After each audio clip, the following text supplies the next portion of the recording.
उनका भरोसा कमाना, if I can use that word, to get their भरोसा इतना आसान नहीं है। मगर भरोसा को आधार रखते हुए एक संकल्प पत्र भारतीय जनता पार्टी रिलीज कर पा रही है, इसीलिए रिलीज कर पा रही है कि हर एक जो संकल्प पत्र के द्वारा दिया गया प्रॉमिस को हमने पूरे करवाया। We fulfill our promise। Bharat देश में ऐसे एक पॉलिटिकल पार्टी अगर है जो ठीक है ऑडियो क्या कर रहे हैं, जो उनके संकल्प पत्र के ऊपर अगर कोई भी प्रश्न पूछताछ करेगा तो भरोसा के साथ जवाब दे सकते हैं, ऐसे एक पार्टी है तो वो भारतीय जनता पार्टी है। और इस भरोसा को प्रिंसिपल और आधार फाउंडेशन रखते हुए हम संकल्प पत्र आज रिलीज कर रहे हैं। तो इसमें क्या बात यही है कि हमें कॉन्फिडेंस है, हमें हमारे अपने आप के ऊपर कॉन्फिडेंस है कि हम डिलीवर कर पाएंगे, प्रॉमिस को फुलफिल कर पाएंगे। उसके लिए उदाहरण एक नहीं, दो नहीं, बहुत सारे उदाहरण हम दिला सकते हैं। जैसे बोला गया कि प्रधानमंत्री जी पिछले 6 साल में गरीब के लिए कितने कार्यक्रम प्रॉमिस किए वो सब इंप्लीमेंट कर दिखाए, चाहे वो हर गांव तक बिजली हो, चाहे वो गरीब महिला के लिए गैस सिलेंडर का सप्लाई हो, रसोई का गैस का, और हर भारतीय नागरिक को फिनेंशियल इंक्लूजन के नाम पर बैंक अकाउंट दिलवाना हो। ये सब प्रधानमंत्री नरेंद्र मोदी जी ने प्रॉमिस करके उसको इंप्लीमेंट भी कर दिखाया। वो इतने सारे कार्यक्रम के वजह से ही जब हमारे देश में और पूरे दुनिया में कोरोना के वजह से, क्योंकि हर नागरिक का लाइफ इंपॉर्टेंट है, लॉकडाउन करना पड़ा। उस समय हर गरीब के अकाउंट में 500 रुपया हर महीने के हिसाब से 1500 रुपया उनके अकाउंट पर सीधा डाल सकते थे। तो जन धन योजना की वजह से हुआ, और हर गरीब के घर में गेहूं चावल या 1 केजी दाल पहुंचा, लॉकडाउन के समय पहुंचा है। तो इसलिए कि पूरे डिजिटल व्यवस्था बिछाया गया, जिसके द्वारा रेशन कार्ड और रेशन में जो मिलना है वो सब टिकता संभव हो। ऐसे ही दिव्यांग हो, बुजुर्ग हो, उनके अकाउंट में भी 1000 रुपया वन टाइम पेमेंट हो। लॉकडाउन के समय भी,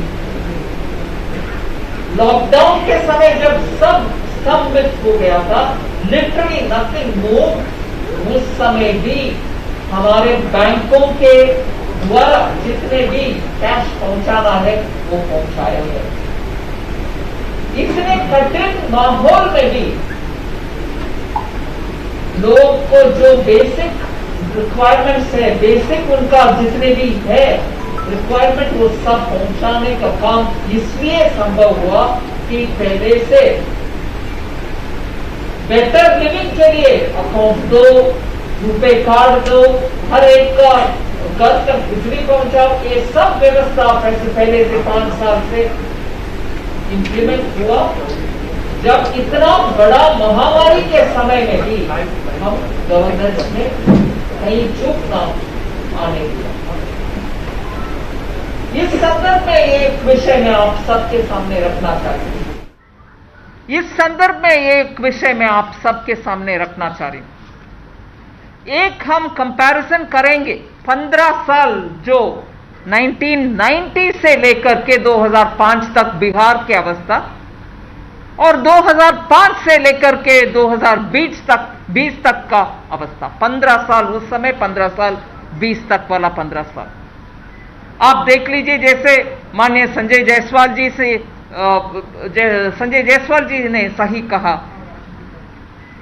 बजट का साइज, मतलब बिहार का इकोनॉमिक अफेयर्स का साइज देख लीजिए, 23,000 करोड़ जहां था 15 साल 2005 तक वाला 15 साल में, वो 2 लाख करोड़ हो गया है अभी। इसके मतलब क्या है? एक्टिविटी बढ़ने में आपके जीएसडीपी बढ़ जाता है। ऐसे ही ग्रोथ, जीडीपी ग्रोथ स्टेट का जहां 3% तक था 15 साल 2005 तक, वो बढ़कर के आज 11.3 तक पहुंचा। वो 15 साल है जो 2005 से लेकर के 2020 तक, जहां पूरे गवर्नेंस का प्रायोरिटी था और डिलीवरी को मन में रखते हुए गांव तक पहुंचाना और उधर रिजल्ट दिखाना, इसका प्रायोरिटी के साथ गवर्नेंस चलाया, ना कि जंगल राज। जंगल राज के समय आप देखा कि क्या है लेवल, और जब एडमिनिस्ट्रेशन जनता के लिए काम करता है, यही रिजल्ट होता है। इसके कारण पर कैपिटा हर नागरिक का इनकम एवरेज औसतन जहां 8,000 था उस 15 साल में, अभी बढ़कर के 43,000 तक पहुंचा। Per capita income is 43,822। इन सब आंकड़ा में क्यों आपके सामने रख रही हूं? जब गवर्नेंस का प्रामुख्यता देता है एक सरकार, जनता के लिए काम करता है एक सरकार, और जनता का भलाई के लिए काम करता है, हर नागरिक उनके अपने अपने क्षेत्र में उनके अपने अपने काम शांति से कर पाता है, उसके वजह से इकोनॉमी बढ़ता है, उसके वजह से हर नागरिक का इनकम भी बढ़ जाती है।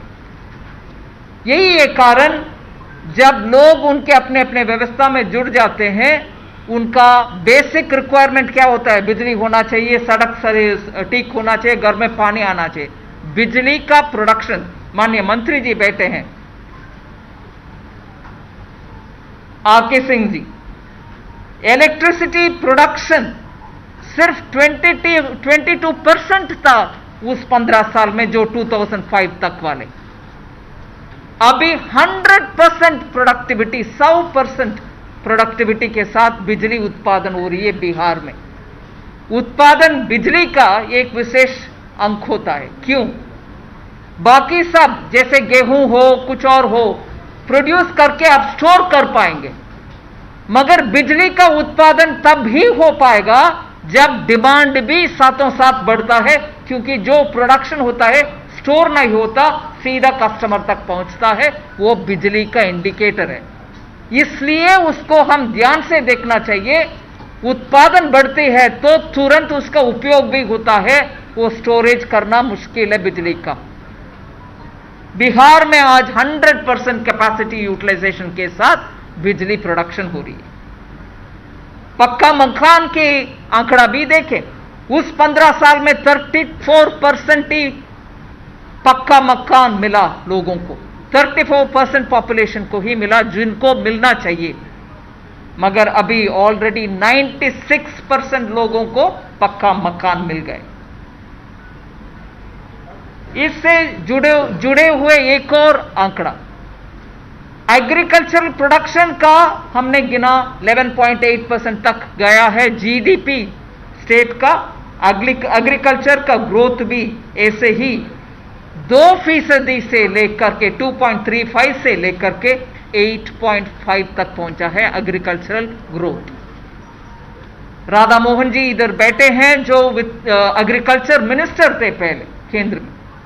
उस समय बिहार के लिए कितने भी काम वो प्रायोरिटी से भी किए, मुझे मालूम है। उनके पास कभी कभी मैं कॉमर्स मिनिस्टर के नाते कुछ एक्सपोर्ट इंपोर्ट विषय चर्चा करने के लिए जाती थी, वो पूरे बिहार के एग्रीकल्चर विषय के ऊपर इतने ध्यान से किया, उसके वजह से आज हम बोल पा रहे हैं एग्रीकल्चरल ग्रोथ बिहार में 8.5% है। इस 15 साल में वो इंप्रूवमेंट हुआ है, जबकि पहले सिर्फ 2.3% था। ऐसे ही नॉन एग्रीकल्चरल एक्टिविटी में आप देख लीजिएगा 3.9% जहां था पहले, वो अभी 12% तक पहुंचा है नॉन एग्रीकल्चरल, वो चाहे इंडस्ट्री, कॉमर्स, ट्रेड जो भी हो सकता है। इसका मतलब क्या है? एग्रीकल्चर भी, इंडस्ट्री भी, इलेक्ट्रिसिटी भी, सब ऊपर के ओर ऐसे जा रहे ग्रोथ। बिहार जिस स्टेट में इतना पोटेंशियल है, जिनके नागरिक पूरे देश पर जाकर के उनके ताकत दिखा रहे हैं, हर एक में, हर राज्य में आज बिहार के लोग के स्किल के वजह से उनको उधर रोजगार मिलता है। ऐसे बिहार में आज हम देख रहे हैं ग्रोथ का पोटेंशियल क्या है, कितना ग्रोथ मिला है जब सरकार भरोसा के साथ उनके संकल्प पत्र में जितना भी बोले उसको इंप्लीमेंट कर रहे हैं। लास्ट में मैं एक और इंडिकेटर देती हूं, इंडस्ट्रियल प्रोडक्शन और उसका ग्रोथ। उस 15 साल का डेटा कंसिस्टेंटली कुछ नहीं मिला, इसलिए हमारे संकल्प पत्र में उसका आंकड़ा नहीं बोला गया। आप देखेंगे संकल्प पत्र में उस 15 साल का डेटा इंडस्ट्रियल प्रोडक्शन का खाली छोड़ा गया, क्योंकि इंडस्ट्रियल ग्रोथ का विषय उस समय प्रायोरिटी नहीं था। अभी क्या है, इस 15 साल में 17% तक ग्रोथ है इंडस्ट्रियल प्रोडक्शन का। बिहार जिस राज्य में एग्रीकल्चर और प्राइमरी एक्टिविटी को महत्व है, क्योंकि अच्छा उगाव का भूमि है और कृषि उत्पादन अच्छा होता है, इंडस्ट्री का इतना प्रोत्साहन तब नहीं था मगर अभी मिल रही है, इसीलिए 17% तक ग्रोथ हुआ है उस एरिया में भी। इसीलिए जो 11 पॉइंट्स हमने हमारे संकल्प पत्र में बोल रहे हैं उसका महत्व है। उसमें मैं प्रमुख से शुरू करती हूं कि कोरोना का ये पैंडेमिक के समय हम सब ऐसे बैठे हैं, हर एक उनके अपने चेहरे पर एक मास्क लगाकर, जब तक वैक्सीन नहीं मिलता, प्रधानमंत्री जी याद दिला रहे हैं, परसों भी एक देश के नाम संदेश में ये बात बोले कि प्लीज आप जरा संभालो। 1 मिनट का केयरलेसनेस अगर होता है तो पैंडेमिक फैला जाता है। इसीलिए जब तक वैक्सीन नहीं मिलता पहनना आवश्यक है मास्क। मगर जब वैक्सीन आने का हमारे लिए इंफॉर्मेशन आ रही है, अगर हर एक देश में एक एक वैक्सीन का कुछ प्रोडक्शन का बात चल रही है, रशिया में एक है, चाइना में एक है, कहीं और एक और है, बहुत सारे देश कोशिश कर रहे हैं।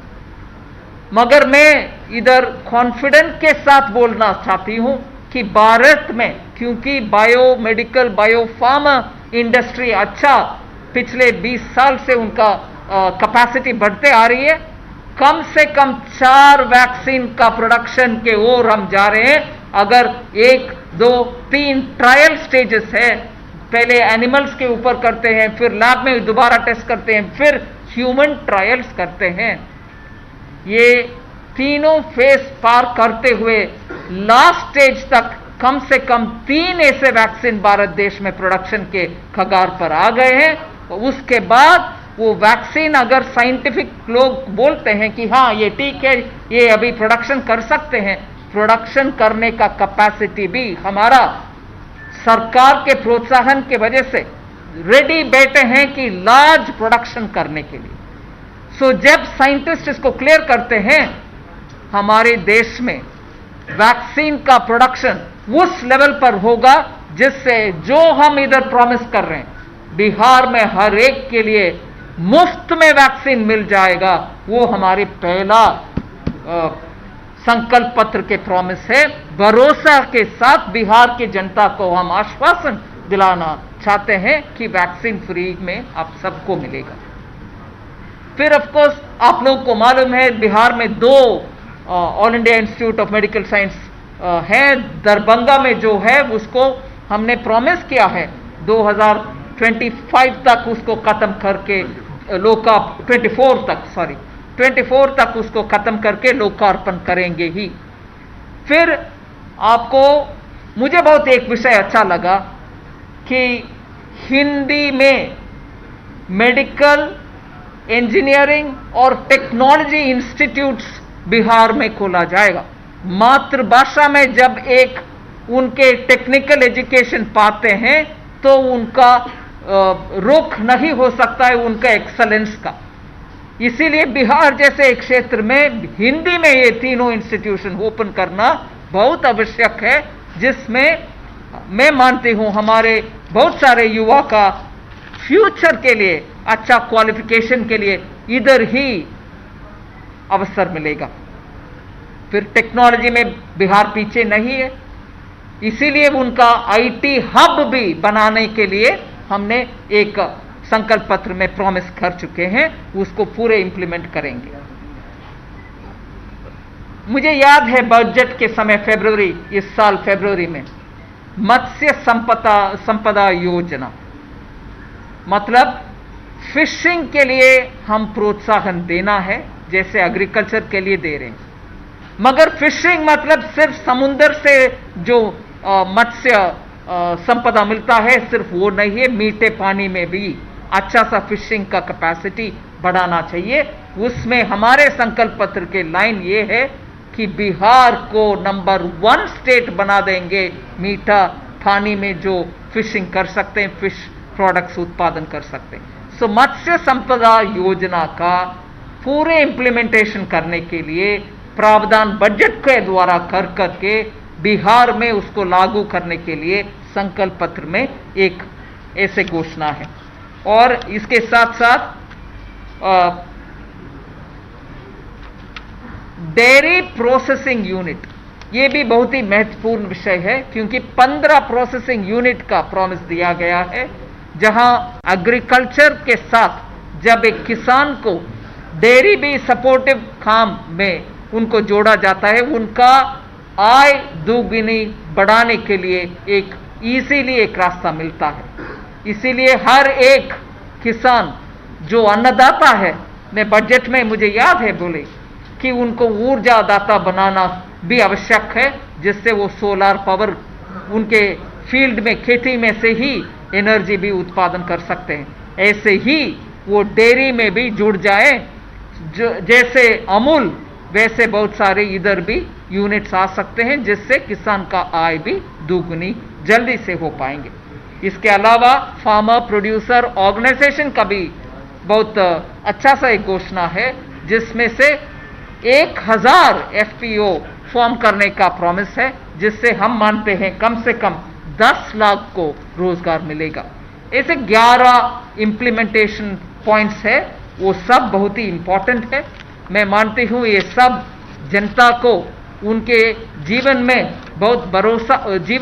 बहुत सहूलियत ले आएगा, इसलिए उनको भी मान्यता होगी और जनता भी उसको मानेंगे और अपनाएंगे।